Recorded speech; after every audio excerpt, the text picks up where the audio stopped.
తాకట్లో ఉన్న బంగారాన్ని విడిపించి ఆ రోజున మార్కెట్ ధర కట్టి మిగిలిన డబ్బును మీకు అందిస్తుంది కొమ్మూరి గోల్డ్. దాని గురించి ఏమంటారు? ఆ యాంకర్ ఆయనకి వెళ్ళిన పర్సన్ గురించి ఏం చెప్తారు? ఆ యాంకర్ కి కొద్ది కూడా బుద్ధి జ్ఞానం లేదు, కామన్ సెన్స్ లేదు. అలాంటి వైరల్ చేసే ముందు అమ్ముకుంటాడా ఎంత పూరు, ఆయనకి మనం ఇలా చేయటం పాపం తగులుద్దనే కొద్ది కూడా ఇంగిత జ్ఞానం లేదు. సో అది కరెక్టే కాదు. మనం పెద్ద పెద్ద రెస్టారెంట్స్ లో తెల్లారితే ఎన్నో వందల ఛానల్స్ లో ఎన్నెన్నో న్యూస్ చూస్తూ ఉంటాము. ఫంగస్ వచ్చినాయి, డీకంపోజ్ అయ్యి చికెన్ మటన్ అందరికి సప్లై చేస్తారు. ఐస్ క్రీమ్లు, వాటర్ లో కూడా, మినరల్ వాటర్ లో కూడా కొన్నిసార్లు పురుగులు చూస్తూ ఉంటాం. ఇలాంటి అన్ని పబ్లిక్ ఇష్యూస్ అన్ని వదిలిపెట్టేసేసి ఒక పూర్ పర్సన్ ని అలా వైరల్ చేసి ఆ నోట్లో మట్టి కొడతాం అన్నది కరెక్ట్ కాదు. నెక్స్ట్ ఏంటంటే ఇంకో టాపిక్ కూడా రేస్ చేస్తున్నారు. ముస్లిమ్స్ వీళ్ళు కావాలని ఇలా జాతరకు వచ్చి ఇలా చేస్తారని అంటున్నారు. ఇప్పుడు ముస్లిమ్స్ హిందూస్ అని కాదు కదా, హిందువుల్లో కూడా క్రిస్టియన్స్, అన్ని రిలీజియన్, ఈ రిలీజియన్ ఆ రిలీజియన్ కాదు, అన్ని రిలీజియన్స్ లో మంచి చెడు జరుగుతూ ఉంటది. ఆయన తక్కువగా కోవా బ్రెడ్ అమ్మినంత మాత్రం అది చెడ్డదని ఎవరు చెప్పారు?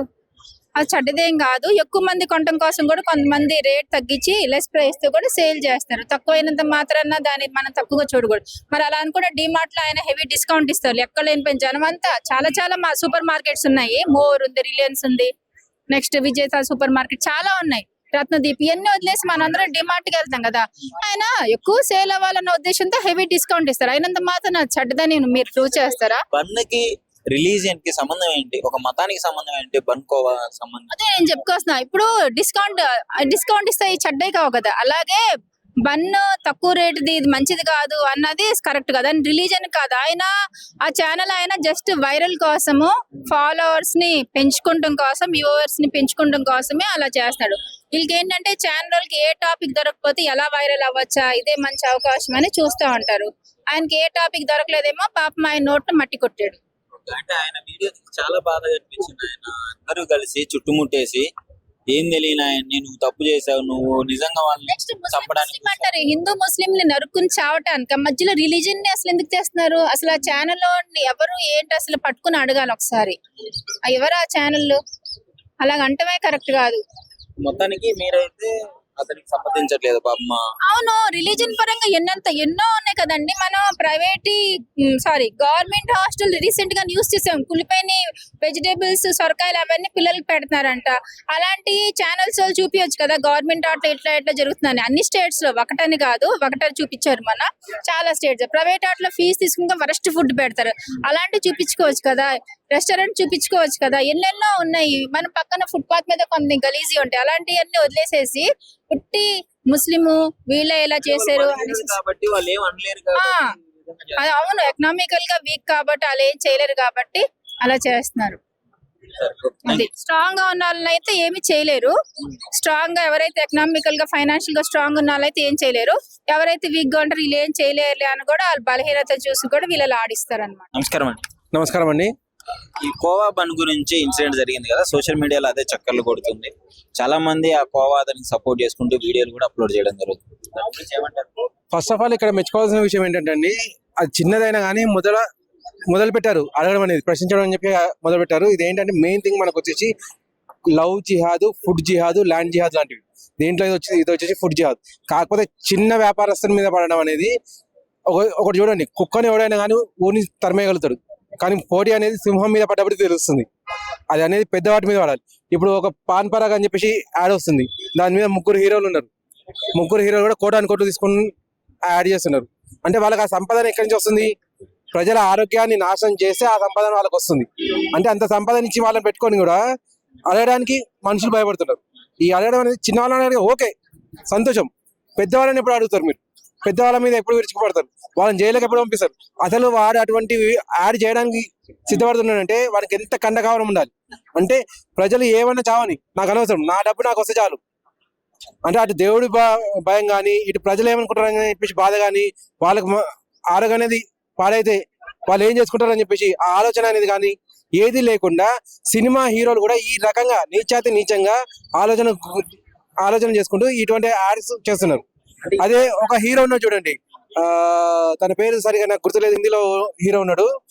తనకు 10 కోట్ల ఆఫర్ ఇస్తా అంటే తాగుడుకు యాడ్ చేయని చెప్పి అన్నాడు. నాకు కావాల్సింది ప్రజల ఆరోగ్యం, కావాలంటే నాకు సినిమాలు రాకపోయినా పర్లేదు, మీరు దీంతో సినిమాలైనా వదులుకుంటా కానీ ఇది మాత్రం చేయని చెప్పాను. అదిగో అటువంటి హీరోని పట్టుకొని వీటికి అగెనిస్ట్ గా చేయండి ఏమైనా, మేము కూడా సంతోషం, మా ప్రజల ఆరోగ్యాలు కూడా బాగుపడతాయి.